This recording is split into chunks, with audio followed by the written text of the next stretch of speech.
Algorand is an innovative public blockchain project that aims to significantly improve the way in which blockchains are able to facilitate economic and financial transactions. Today, we'll take a deeper look at Algorand and consider its merits as both a blockchain project and a cryptocurrency investment. Hi guys, my name is AG Hunter, and my goal is to help you make good investment decisions by providing quality analysis of cryptocurrency projects. If you like what you see in this video, please hit like and subscribe. My YouTube channel is still very new, so every engagement really helps. Also, if you have any feedback or suggestions, please leave a comment below and I'll get back to you. Today we are going to be reviewing the Algorand project. Algorand, led by potentially the most impressive team in the entire crypto space, are developing a new kind of blockchain based around an innovative consensus mechanism. They believe this offers significant advantages over existing solutions like Ethereum, Neo, and EOS. In this video, I will take a deeper look at the amazing team behind this project, the technology they are rolling out, and review the progress of the project to date. Make sure you stay all the way to the end if you want to hear my opinion on how this project compares to its peers. Before we start, I need to make my standard disclaimer that I am not a financial advisor. All investments are inherently risky, and you should do your own research before making any investment decisions. I want to start this video by discussing the elephant in the room, which is the team behind the project. The team is as impressive as any I've seen working in crypto, and that's not even close to an exaggeration. The natural place to start is with the project's founder, Silvio Micali.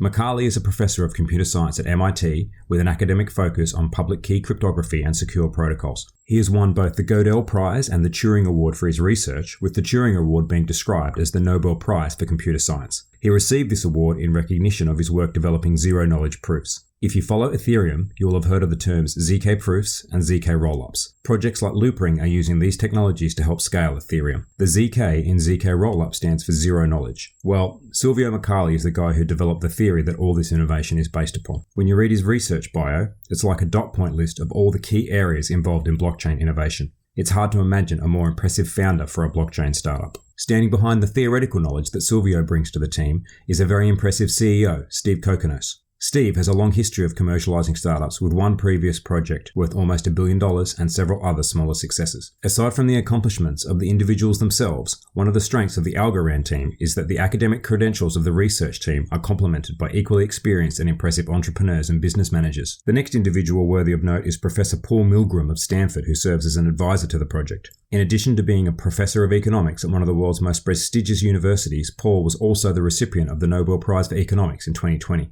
Algorand is a decent-sized project with a market cap of $300 million at the time I'm recording this video. As such, it has a large team, so I won't go through each individual. I want to finish, however, by highlighting the project's chief scientist and head of research, Jing Chen. Like Micali, Chen is a career academic and faculty member at Stony Brook University. Her key areas of research include distributed ledgers, game theory, and algorithms. She is a member of the US National Science Foundation and in 2019 received the National Science Foundation's Career Award, which is awarded to the most promising young academics in the United States. I discussed Chen not just for her impressive bio, but to highlight the fact that on almost any other crypto project she would be the headline. The Algorand team is so deep and talented, however, that she doesn't even make the first line of their About Us page. I encourage you to check out the project's website for more information. It's hard to imagine a more impressive group of individuals to lead a startup technology project. We'll now move on to the technology that Algorand is building. The first thing to understand is that Algorand is a pure blockchain project. Their product is the Algorand blockchain, which is competing directly with the likes of Ethereum, EOS, and Polkadot. What differentiates Algorand from its competitors is their consensus mechanism, which they have called Pure Proof of Stake, or PPOS for short. Without getting into the weeds too much on how this mechanism works, what's important is that when an Algorand block is minted, the proposer and the verifier are chosen at random by an algorithm from amongst all holders of the Algo token. This is different to other blockchains like Bitcoin, Ethereum, and EOS. The benefits of this are significant. First, Algo is fast. Because only one block proposer is chosen per block, each block is final as soon as it's verified. This means that there is no need to wait for 6 or 12 or 20 blocks to be confirmed before your transaction is finalized. Every transaction is final as soon as the block is verified, and this happens every 4.5 seconds. Second, PPOS encourages greater decentralization. All you need to propose and validate blocks is one algo staked in an Algorand wallet. There is no need to have expensive hardware or large amounts of capital. Thirdly, Algorand is very secure. Because participants in the consensus are chosen at random and are different for every block, it's impossible to know in advance who the proposer and the validator will be.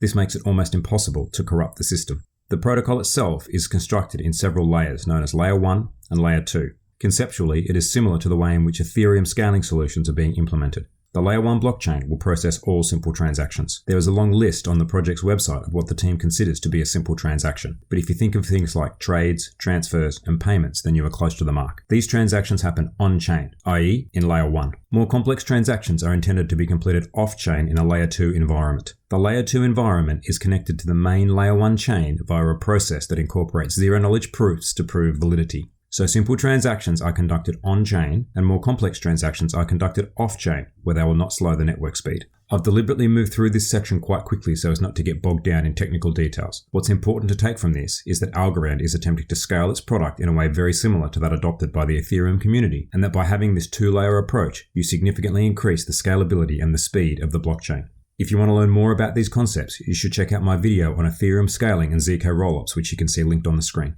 Having understood what Algorand is building, I want to move on now to a discussion of the partnerships that the project has entered into.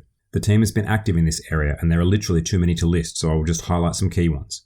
Most recently, the team has partnered with a firm called VerityX, which is a digital marketplace for the aerospace industry. Supply chains are a promising area of growth for blockchain projects. I spoke extensively about this in my video series on Origin Trial, which you can see linked on the screen. The fact that Algorand was chosen for this project is promising, and the potential growth that could come from a successful supply chain integration project is significant. Some other partnerships include the Marshall Islands Central Bank, which has chosen Algorand to be the basis for its National Digital Currency Initiative.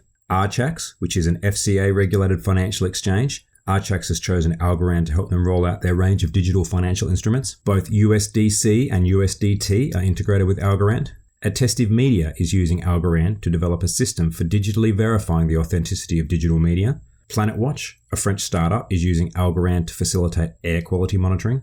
And Meld, which is an Australian blockchain startup that is using Algorand to try to bring efficiencies to the global gold supply chain. And all of this has taken place just in the last 7 months.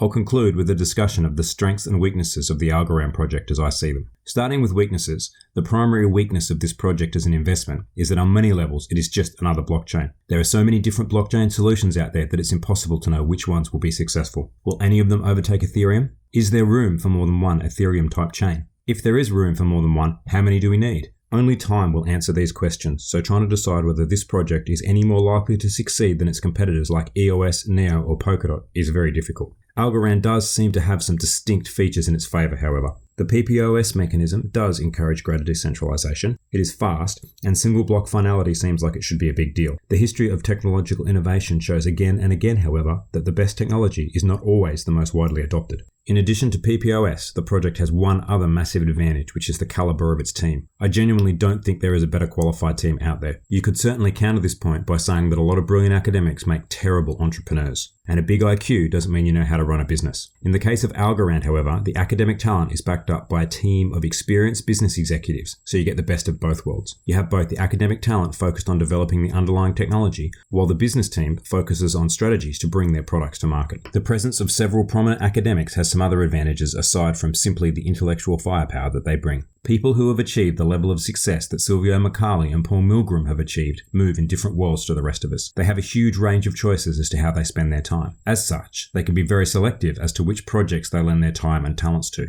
The fact they chose this project speaks volumes. They also have reputations to consider. A figure like Paul Milgram has spent his entire life building a resume strong enough to be considered for a Nobel Prize. He's not going to risk that reputation by associating himself with any old project. He doesn't need to be associated with Algorand, and so the fact that he chooses to, I think, is significant. The caliber of individuals on this project also brings another distinct kind of advantage. If you're a small central bank like the Marshall Islands, or a large corporation that wants to implement blockchain but doesn't want to do it in-house, then you will look for a project with an established team and a good reputation. While there are possibly other individuals and teams in the cryptocurrency space that are as talented, none of them have the pedigree of the likes of Silvio Micali and Jin Chen. I think that large organizations with reputations to protect will be drawn to a project of this kind, as it will be seen as lower risk than a less well-established startup. What this translates to, in my opinion, is that the future for this project is in business-to-business solutions rather than direct-to-consumer products. Algorand doesn't so much want you and me as their customers, they want my bank and your insurance company and the supermarket around the corner. This idea is supported when you look at some of the team, including the CEO, who have significant experience in developing back-end business-to-business technology applications.